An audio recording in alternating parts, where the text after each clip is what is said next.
Hi, welcome to Supper with Stella. Today we are going to be making a creamy chicken and wild rice soup. So this is going to have, we're going to do some chicken leg quarters. I've got a mix of mushrooms that we're going to do as well. And then we're going to add some wild rice to it at the end. But the first thing I want to do is just get started by browning my chicken leg quarters. And you could use chicken thighs if you want. I do like leg quarters because they're such an economical cut of chicken. They're probably the least expensive meat you can find is a leg quarter. And so leg quarter being that the thigh and the leg are still attached. So what I want to do is just get these browned, render some of this fat out, create some good flavor on the bottom, and later we'll add them back into the soup to cook through. And then eventually what we'll do, oh, that still needs to heat up just a little bit. And then eventually what we'll do after they're cooked through, we'll remove them, let them cool, and then I'll take the skin off, shred the meat up, and put the meat back in the soup. So I will go ahead, just needs a second more to heat. I'm just gonna go ahead and cut up an onion. And my recipe calls for garlic as well. I had just neglected to get it at the grocery store, ran out of it and didn't even realize it. So I'm having to skip the garlic.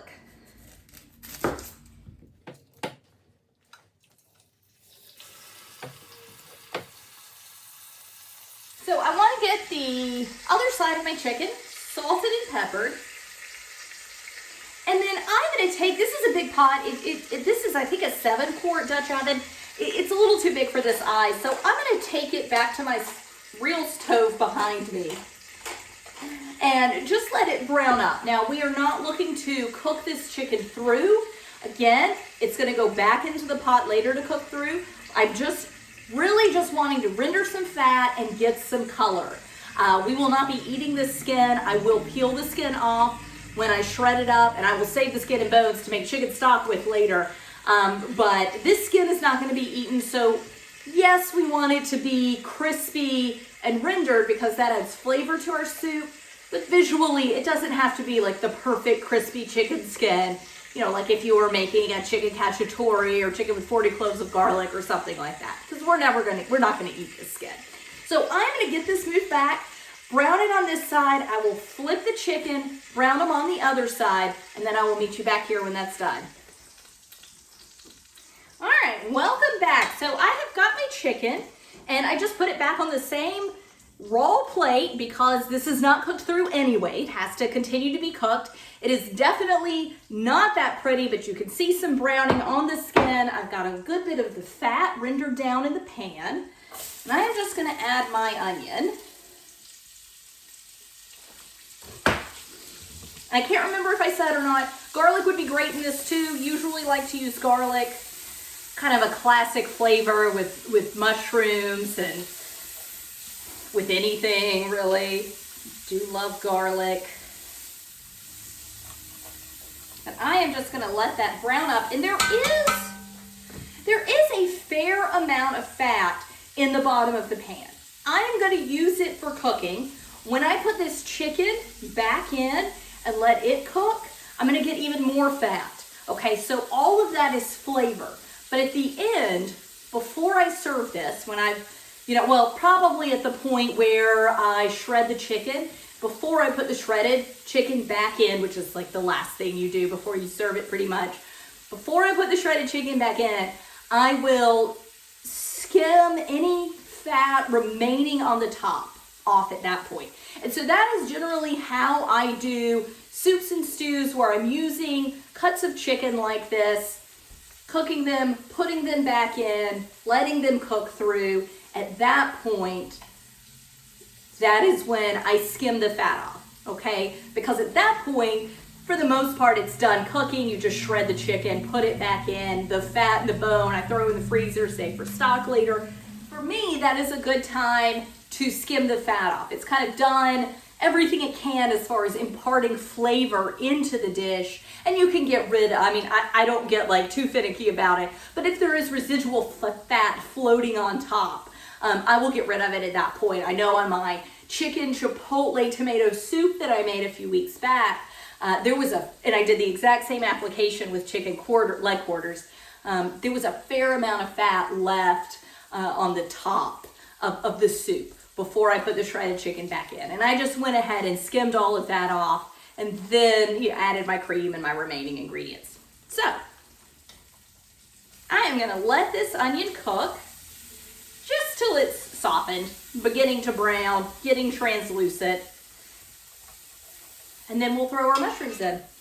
All right, so I'm gonna go ahead and get my mushrooms in now. I've got 16 ounces of pre-cut mushrooms. I usually like to cut them myself, but what was available in the grocery store was all pre-cut. So I've got half shiitake, which I just put in, and then the other half are cremini, or baby bellas. Just forgot. One of the most important ingredients is some butter. So I'm gonna get a little butter in there and some onion that had not made it into the pot. So I'm gonna get that butter down in there and let it start melting and just give these mushrooms a good toss in all that delicious chicken fat. Let them cook in that, let them intake all that flavor. I am gonna go ahead and salt. I always salt my mushrooms when I put them in the pan. I know that is sometimes controversial. I certainly believe there is some science to why people don't do it. I just personally have never really seen the benefit to waiting to salt it. Salt helps draw the water out, and drawing the water out helps them brown. So I just go ahead and salt them, give that a mix. And I've said it, I think every time I've worked with mushrooms, they take a deceptively long time to cook.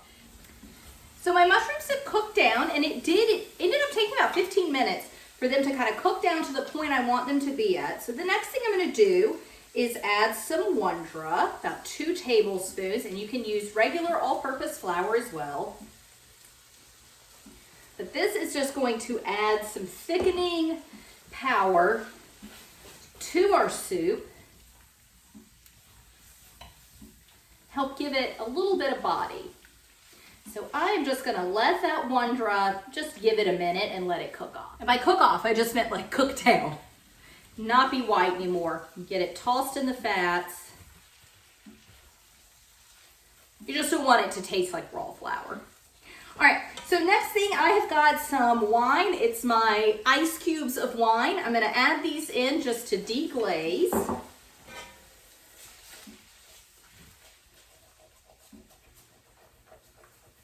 And every time that I go in and stir this soup, because I've got a good bit of browning still on the bottom, and most of it's coming off. Yeah, it's all coming off with that wine. But what I will do is just go in every time I stir it and make sure that I'm scraping along the bottom, just so as any residual, anything sticks to the bottom, it gets scraped up. That both helps me in the end with a nice clean pan, and then it also helps by making sure all the flavor is actually in the soup and not stuck on the pot. And the cat is fine. I know you can hear him screaming. He is just mad because it's raining and he can't be outside right now. So he is trying to make everyone miserable because of that. All right, so that looks good. I am now going to add my liquid. So I'm gonna do a pint or 2 cups of chicken stock, and then I'm also gonna do 2 cups of milk. Now you could use cream, you could use half and half, you could do, I don't know, you could do like 1.5 cups of milk and a half cup of cream. I just don't have any right now. And I do like doing this with just milk because I always have that on hand. I don't always have cream on hand. And add some more.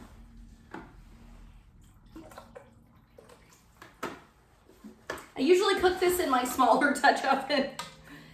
So this is it just looks a little, I was like, that looks too low, but it's just a different pan, I think is my biggest problem. And now I am going to add this chicken back in. So I'm gonna add in the chicken, I'm gonna add all of its juices.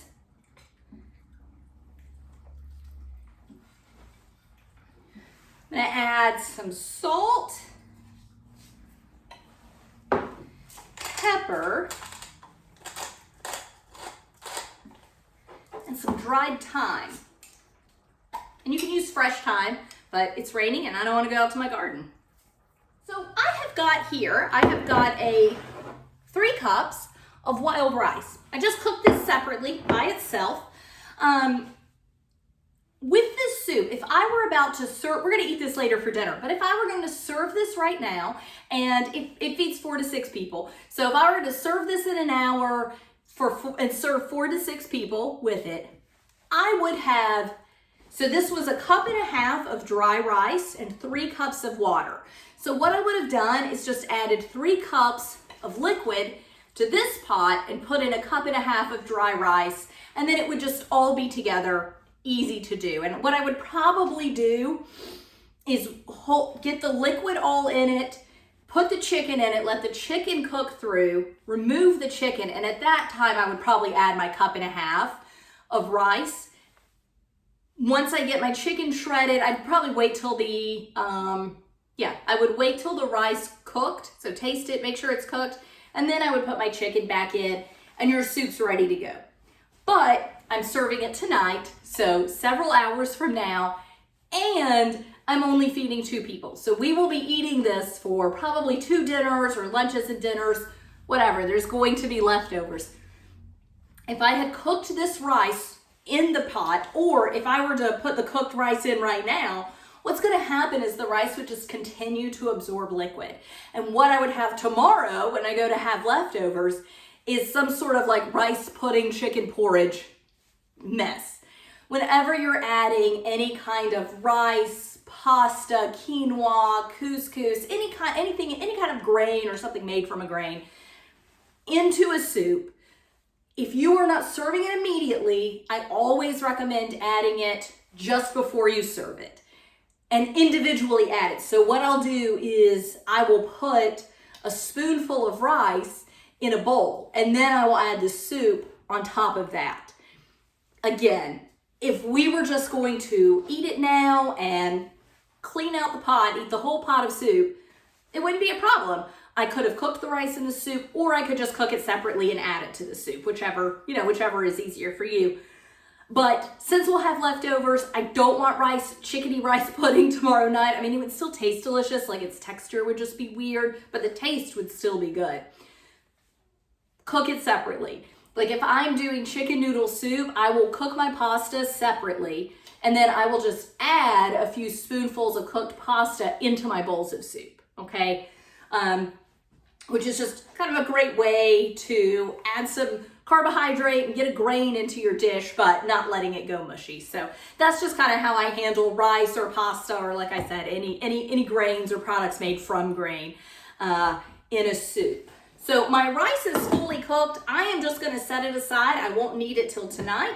This needs to cook. I need that chicken to cook through. I'm just gonna pop it on the stove on low. I'm gonna let it simmer for about an hour, check the chicken, and then when it registers 165, okay, when it temps out, I'll remove the chicken from the pot, set it aside, let it cool. I'll then shred the chicken.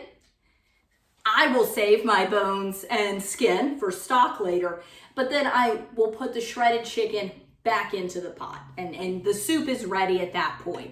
And so when I go to serve it, I will just, like I said, do a couple spoonfuls of rice in each bowl and then top the rice with the soup. And we'll of course have leftover rice, so we can just continue to do that method for the whole time we're cooking this. But that is a creamy chicken, mushroom, and wild rice soup. Too many words, I'll condense that down. But this is delicious, simple to make, and it's really great on a rainy day. Thanks so much for joining me. Bye.